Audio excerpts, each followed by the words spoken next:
বাড়ছে কলকাতা হাওড়া, বাড়ছে এই দুই পুর নিগমের ওয়ার্ড সংখ্যা। আর সেই জন্যই আজ বিধানসভায় বিল পেশ হবে, বিধানসভার বিশেষ অধিবেশন, আর সেখানেই আজ জোড়া বিল পেশ হবে। একদিকে কলকাতা মিউনিসিপ্যাল অ্যামেন্ডমেন্ট বিল, যে বিলের মধ্যে দিয়ে কলকাতায় 144টি ওয়ার্ড, এই ওয়ার্ড সংখ্যা বেড়ে দাঁড়াবে 209।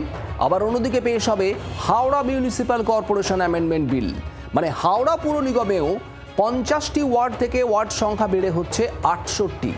সংশোধনী বিল পেশ করে সিদ্ধান্ত আইনি অনুমোদন পেতে চলেছে। ছোট ছোট ওয়ার্ডে শহরকে ভাগ করার প্রক্রিয়া চূড়ান্ত পর্বে।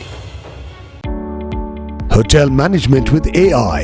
Join IIHM, International Institute of Hotel Management.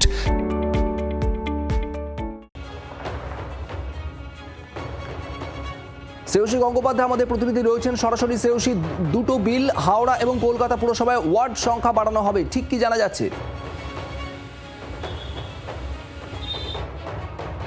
একেবারে দেখো, কার্যত বলা যেতে পারে যে পুরো ভোটের কিন্তু দামামা বেজে গেল, এবং আজকে এই বিল দুটো পেশ করার মাধ্যমে কিন্তু কার্যত বলা যেতে পারে যে পুরো ভোটের দামামা বেজে গেল। যেখানে মুখ্যমন্ত্রী তিনি ইতিমধ্যেই কিন্তু জানিয়েছেন যে এবছরের শেষ নাগাদ সেক্ষেত্রে পুরো ভোট হওয়ার সম্ভাবনা রয়েছে। সেক্ষেত্রে কমিশনের তরফ থেকে প্রস্তাব দিলে রাজ্য সরকার তাতে কিন্তু সম্মত হবে, এমনটাই কিন্তু মুখ্যমন্ত্রী একাধিকবার জানিয়েছেন। ফলে সেই জায়গা থেকে দাঁড়িয়ে আজকে যে বিল পেশ করা হচ্ছে, সেই বিলের ক্ষেত্রে দেখা যাচ্ছে যে কলকাতা পুরসভার যে ওয়ার্ড, সেই ওয়ার্ড সংখ্যা কিন্তু বাড়ছে এবং সেটা 209 যাচ্ছে, এবং হাওড়া পুরসভার যে ওয়ার্ড সংখ্যা, সেই ওয়ার্ড সংখ্যা কিন্তু 68তে যাচ্ছে। এখন এক্ষেত্রে ভাগ করা হয়েছে কিসের ভিত্তিতে? যেটা জানা যাচ্ছে যে এক্ষেত্রে উল্লেখ করা থাকতে চলেছে বিলে, যে এক্ষেত্রে মূলত কিন্তু জনসংখ্যা, অর্থাৎ বিভিন্ন ওয়ার্ডের জনসংখ্যার যে বিন্যাস, সেই বিন্যাসের নিরিখেই কিন্তু কার্যত বিভিন্ন এলাকায় যে জনসংখ্যার বিন্যাস, সেই বিন্যাসের নিরিখেই কিন্তু কার্যত ওয়ার্ড কিন্তু ভাগ করা হয়েছে, এমনটাই কিন্তু জানা যাচ্ছে।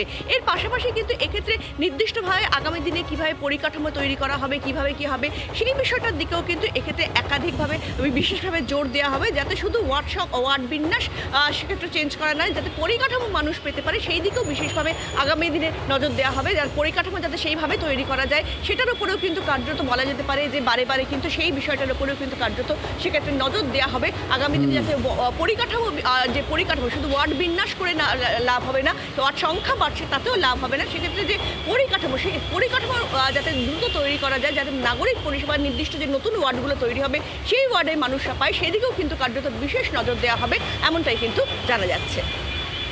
একবারই শ্রেয়সী, এবং জি 24 ঘন্টা পর্দায় আমরা দেখাচ্ছিও ঠিক কলকাতা পুরসভার কোন কোন জায়গায় ওয়ার্ডের পুনর্বিন্যাস হয়ে ঠিক কি দাঁড়াচ্ছে পরিস্থিতি। কসবা, বেহালা পূর্ব, বেহালা পশ্চিম সহ একাধিক জায়গায় ওয়ার্ড সংখ্যা বাড়ছে।